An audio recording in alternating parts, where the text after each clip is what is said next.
കല്യാണം കഴിച്ചത് നന്നായി തോന്നുന്നതേ കുറച്ച് കഴിയുമ്പോഴാ. ഞാൻ സച്ചിന്റെ ജീവിതത്തിൽ വരുന്നതിന് മുമ്പേ സച്ചിൻ ഇങ്ങനെ ആയിരുന്നോ? ഇപ്പൊ ആളാകെ മാറിയില്ലേ? അത് ശരിയാ, ഞാൻ ആകെ മാറി. അതിന് കാരണം നീയാ. ഇനി കല്യാണം കഴിച്ച ശേഷം സ്വാതന്ത്ര്യം പോയിന്ന് പറയോ? രേവതി, കുറെ കാലത്തിന് ശേഷം പകല് മുഴുവൻ സ്കൂട്ടർ ഓടിച്ചോണ്ടാന്ന് തോന്നുന്നു. കൈക്കും കാലൊക്കെ വല്ലാത്ത വേദന. അതിനെന്താ, ഞാൻ മസാജ് ചെയ്ത് തരാം. എനിക്ക് അങ്ങനെ വലിയ വേദന ഒന്നും ഇല്ലായിരുന്നു. സുധി നല്ല ഉറക്കോ. രേവതി സച്ചി ഇപ്പൊ ഉറങ്ങിക്കാണും. ഇതാണ് പറ്റിയ സമയം. സച്ചിയുടെ ഫോൺ എടുത്ത് ഇ.ഡി. ആന്റണിക്ക് അയച്ചു കൊടുക്കാം. നീ ഇവിടെ പോന്നീ രാത്രി?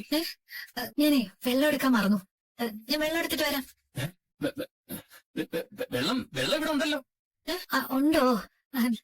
ഞാനത് ശ്രദ്ധിച്ചില്ല. അല്ല, എന്താ പെട്ടെന്ന് പൈലിന്ന് വിളിച്ച് എണീറ്റിരിക്കുന്നെ? സ്വപ്നം കണ്ടായിരുന്നോ? എന്തായിരുന്നു സ്വപ്നം? ശ്രുതി, നമുക്ക് രണ്ടുപേർക്ക് ഓരോന്നും. ആ ബോഡി ഗാർഡ് പൈലിക്ക് 5 ചിക്കൻ ബിരിയാണി ഓർഡർ ചെയ്ത് വരുത്തിച്ചു. എന്നിട്ടും ആ 5 ബിരിയാണിയും കഴിച്ചത് പോരാഞ്ഞിട്ടും ആ പൈലി എന്റെ ചിക്കൻ ബിരിയാണിയും കൂടെ കട്ടു തന്നു. നല്ല സ്വപ്നം. ശ്രുതി, ഈ പൈലിയുടെ തീറ്റ കുറയ്ക്കാൻ എന്താ ഒരു വഴി? ഇങ്ങനെ പോയാ ഞാൻ മുടിഞ്ഞു പോതേ ഉള്ളൂ. ഒരു വഴിയില്ല. സുധി കിടന്ന് ഉറങ്ങാൻ നോക്ക്. എനിക്കിനി കിടന്നാലൊന്നും ഉറക്കം വരത്തില്ല. അല്ലെങ്കിൽ തന്നെ ഇനിയിപ്പോ ഉറങ്ങിയിട്ട് എന്താ കാര്യം? എന്റെ ബിരിയാണി പോയില്ലേ? ഒരു ബിരിയാണി. ശ്രുതി, അച്ഛമ്മ നമുക്ക് തന്ന ഓഫർ നീ മറന്നോ? എന്ത് ഓഫർ? ഈ വീട്ടില് ആദ്യം കുഞ്ഞ് പിറക്കുന്നവർക്ക് സ്വത്ത് എഴുതി കൊടുക്കുമെന്ന് പറഞ്ഞത്. അത് ഞാൻ മറന്നിട്ടൊന്നുമില്ല. എന്നിട്ടാണോ നീ എന്നോട് കിടന്നുറങ്ങാൻ പറയുന്നത്? സുധിയുടെ നോട്ടം കണ്ടിട്ട് സുധി തന്നെ വിടുന്നു തോന്നില്ല. സച്ചി ഉണരുന്നതിന് മുമ്പ് രാവിലെ എഴുന്നേറ്റ് ഫോൺ എടുക്കാം. അതേ നടക്കും. ശ്രുതി, അച്ഛമ്മയുടെ സ്വത്തുക്കള് വേറെ എവിടെയും പോവില്ല. അത് പോവാൻ ഞാനങ്ങനെ സമ്മതിക്കത്തില്ല. അത് നമ്മുടെ കൈവശം തന്നെ എത്തും. എന്റെ ശ്രുതി. എന്താ സച്ചേട്ടാ? രാവിലെ വിളിക്കണം. എത്ര തവണ പറഞ്ഞതാ? ഓഹോ, പല തവണ ഞാൻ വിളിച്ചതാ. അപ്പൊ ഒരു 5 മിനിറ്റ് എന്ന് പറഞ്ഞ് സച്ചേട്ടൻ തന്നെ കിടന്നുറങ്ങിയത്. അത് രാത്രി ലേറ്റ് ആയിട്ടല്ലേ ഉറങ്ങിയത്? അതാ. സച്ചേട്ടൻ വീട്ടിൽ ഞാൻ ചായ എടുത്തോണ്ട് വരാം. ചായ ഒന്നും വേണ്ട, ലേറ്റ് ആയി. പെട്ടെന്ന് പോണം. ഞാൻ കുടിക്കല. ഇപ്പൊ എത്തണ. ചാർജും ഇല്ല. കുത്തിയിട്ടേക്കാം. അങ്ങോട്ടും ഇങ്ങോട്ടും നടക്കാൻ തുടങ്ങിയിട്ട് കുറെ നേരം ആയല്ലോ. ഇന്നലെ രാത്രിയിൽ എനിക്ക് വന്തിയായിട്ട് തോന്നിയതാ. എന്താ, എനിക്ക് നടന്നൂടെ? അതിനും ഇനി നിന്റെ അനുവാദം വാങ്ങിക്കണം. അയ്യോ, എന്റെ അനുവാദം വാങ്ങിക്കണ്ട. നീ എവിടെ വേണമെങ്കിലും നടന്നു. വേണമെങ്കിൽ ആ നടന്നോടോട്ട് ഇറങ്ങി നടന്നു. പോയിട്ട് വാ. വേഗം എന്താ ഇന്നെന്താ ബ്രേക്ക്ഫാസ്റ്റ്? പൂരി മസാലയാ? സന്തോഷായി. വേഗം. ആ വീഡിയോ പുറത്തു വന്നാ ഇവിടെ ഒരു ഭൂകമ്പം ഉണ്ടാവും. സച്ചിക്കും ദേവതയ്ക്കും പിന്നെ ഇവിടെ നിൽക്കാൻ കഴിയില്ല. അവരെ ആന്റി അപ്പൊ തന്നെ ഇറക്കി വിടും. വീഡിയോ നൽകിയ നവീൻ ദാസിനെ ആന്റണി ഒതുക്കും. എനിക്ക് സന്തോഷം തരുന്ന കാര്യങ്ങളോ നടക്കാൻ പോകുന്നത്. സച്ചി ഇപ്പൊ ബാത്റൂമിൽ കയറി കാണും. രേവതി അടുക്കളയിലും. ഇതാണ് ഫോൺ എടുക്കാൻ പറ്റിയ സമയം. ചാർജ് കുത്തിട്ട് കയറുന്നില്ലേ? ചാർജർ മാറ്റാൻ സമയം തോന്നുന്നു. പെട്ടെന്ന് വാ. സച്ചേട്ടാ. വരുന്നു. എന്താ?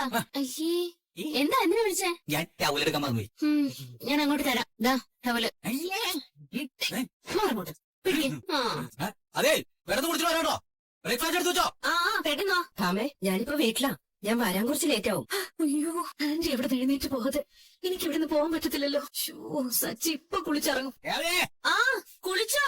കുളിച്ചു. നീ വന്നേ. വരുന്നു. എന്താ സച്ചേട്ടാ? നീ എനിക്ക് തലയൊന്നും ഓർത്തുന്നേ. നിങ്ങളെന്താ കൊച്ചുകുട്ടിയോ തല ഓർത്തരാൻ? നീ പറയണത് ഞാൻ കേൾക്കണല്ലേ? ഞാൻ പറയുന്നത് നിനക്ക് കേൾക്കാൻ പറ്റില്ല അല്ലേ? ശരി, ഇങ്ങത്താ ഓർത്തി തരാം. ഇവിടെ ഇരിക്കും. എന്താ? കഴിഞ്ഞു. റെഡി ആയിട്ട് വാ. ചില എഴുന്നേക്ക്. പിന്നെ ഞാൻ തുടങ്ങി. സച്ചിയുടെ പിള്ളേരെക്കാളും കഷ്ടമാണല്ലോ. ഇങ്ങത്താ കൊച്ചുകുട്ടിയാണെന്ന വാ കേട്ടോ. അടങ്ങിയിരിക്കും സച്ചേട്ടാ. ഞാൻ കൈ കിട്ടിയിടുവേ. ചുമ്മാ ഇരുന്നേ. ആരെങ്കിലും കണ്ടാ പിന്നെ അത് മതി. തിരിഞ്ഞിരിക്കും. ആരെങ്കിലും കാണുന്നതാണോ പ്രശ്നം? ഇപ്പൊ ശരിയായിട്ട് ഇപ്പൊ ഞാൻ നീ മാത്രമേ ഉള്ളൂ. ആരും കാണില്ല. വാ, ഇത് വല്ലവരുടെ മുറി ആരെങ്കിലും വരും. ഓ ഇല്ല, അങ്ങനൊന്നുമില്ല. പോണേ.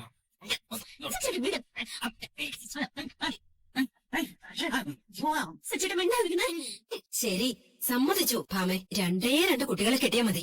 പോട്ടെ, ഒരു കുട്ടിയായാലും മതി. ഞാൻ ഡാൻസ് ക്ലാസ് തുടങ്ങും. ഞാൻ ഡാൻസ് സ്കൂളും പൂട്ടി കെട്ടിയെന്നാ ഇവിടെ എല്ലാരും കരുതിയിരിക്കുന്നത്. എന്നെ ഇവർക്ക് ശരിക്കും മനസ്സിലായിട്ടില്ല. നീ ഇവിടെ വെറുതെ ഇരിക്കല്ലേ? കുറച്ച് കുട്ടികളെ പിടിക്കാൻ ഇറങ്ങാം. നിനക്ക് ഞാൻ കമ്മീഷൻ തരാം ഭാമേ. നീ ഇതിനെ എന്നോട് ദേഷ്യപ്പെടുന്നേ? വെറുതെ അല്ലല്ലോ കമ്മീഷൻ തരാന്ന് പറഞ്ഞില്ലേ? ഭാമേ, ഒരു മിനിറ്റ്. എന്താടാ? ശ്രുതി കണ്ടായിരുന്നോ? ഇന്നലെ രാത്രി കണ്ടു. അമ്മേ, അതല്ല, ഇപ്പൊ കണ്ടായിരുന്നോ ചോദിച്ചത്. ഞാൻ ഇന്ന് കണ്ടില്ല ഭാമേ. ഇതെന്റെ അഭിമാനത്തിന്റെ പ്രശ്നമാ ഭാമേ. അമ്മയ്ക്കും അഭിമാനം. പോടാ, ചിരിക്കാതെ പോടാ. ചിരിക്കാനും പാടില്ലേ? അത് ഇവിടെ സുധിയോട് പറഞ്ഞോ. എണീറ്റേ, പെട്ടെന്ന് റെഡി ആയിട്ട് വന്നേ. ഞാൻ കഴിക്കാൻ എടുത്തു വെക്കാം. അതുമില്ല, ഇനി സമയമില്ല. നീ പൂരി മസാല ഇങ്ങോട്ട് എടുത്തോണ്ട് എവിടെ കഴിക്കും. സച്ചിൻ എന്നെ ഊട്ടുന്ന പോലെ ഞാൻ സച്ചിനെ ഊട്ടണായിരിക്കും അല്ലേ? ശരി, ഞാൻ പോയി എടുത്തിട്ട് വരാം. അപ്പോഴേക്കും സച്ചിന്റെ ഡ്രസ്സൊക്കെ മാറും. ശരി, ഇത് തന്നെ പറ്റിയ സമയം. അമ്മേ അമ്മേ അമ്മേ എന്താണ് ചുറ്റിപ്പറ്റി നിൽക്കുന്നത്? നിനക്ക് വേറെ പരിപാടിയൊന്നുമില്ലേ? നിനക്ക് കട ഇറക്കാൻ പോണ്ടേ?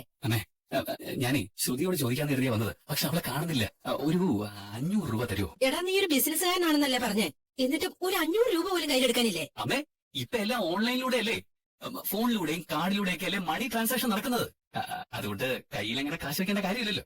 പിന്നെ നീ എന്തിനാ ഇപ്പൊ 500 രൂപ ചോദിച്ചേ? അപ്പൊ അത് എന്റെ കാർ സർവീസിന് കൊടുത്തിട്ട് അവിടെ നിന്ന് ഒരു ടാക്സി പിടിച്ചിട്ട് വേണം എനിക്ക് വരാൻ. അതാ പ്ലീസ് അമ്മേ, ഒരു 500 രൂപ തരണം പ്ലീസ്. ടാക്സി ഡ്രൈവർക്ക് നീ പറഞ്ഞ പോലെ ഈ ഫോണിലൂടെ കാശ് കൊടുത്തൂടെ? അപ്പൊ അവിടെ ചെന്ന് കഴിയുമ്പോഴേ ഫോണിൽ റേഞ്ച് ഇല്ലെങ്കിൽ പ്രശ്നമാവുമേ. അതുകൊണ്ട് ഒരു സേഫ്റ്റിക്ക് ഒരു 500 റുപ്പീസ് നമ്മൾ കയ്യിൽ വെച്ചിരിക്കുന്നത് നല്ലതല്ലേ. അതുകൊണ്ടാണ് ഞാൻ അമ്മയോട് ചോദിച്ചത്. 500 രൂപ പോയിട്ട് 50 രൂപ പോലും എന്റെ കയ്യിലില്ല. നിന്റെ അച്ഛന് പോരും, അച്ഛനോട് ചോദിക്കും. ആ ബെസ്റ്റ്. ഞാൻ ചോദിച്ച അച്ഛൻ തരില്ലമ്മേ. ഒരു കാര്യം ചെയ്യാം, അമ്മ അച്ഛനോട് വാങ്ങിത്താ. ഞാൻ ചോദിച്ചിട്ട് നിനക്ക് കാശ് കിട്ടിയത് തന്നെ. അമ്മേ പ്ലീസ് അമ്മേ, അമ്മേ പ്ലീസ് അമ്മേ, എങ്ങനെയെങ്കിലും ഒന്ന് വാങ്ങിച്ചാ അമ്മേ. അപ്പോഴല്ലേ ചോദിക്കുന്നേ. എന്റെ കൈകാലം പിടിച്ചിട്ട് ഒരു കാര്യമില്ല. നിന്റെ കാര്യത്തിൽ ഇടപെടാനേ എനിക്ക് പേടിയാ. നിനക്ക് കാശ് വേണമെങ്കിലേ നീ തന്നെ ചോദിച്ചോ. ഒരു 500 രൂപയല്ലേ എന്ന് ചോദിച്ചോളൂ. അമ്മയാണ് പോലും അമ്മ. ആ വീഡിയോ കാണുന്നില്ലല്ലോ. ഒരു മസാല കഴിക്കും.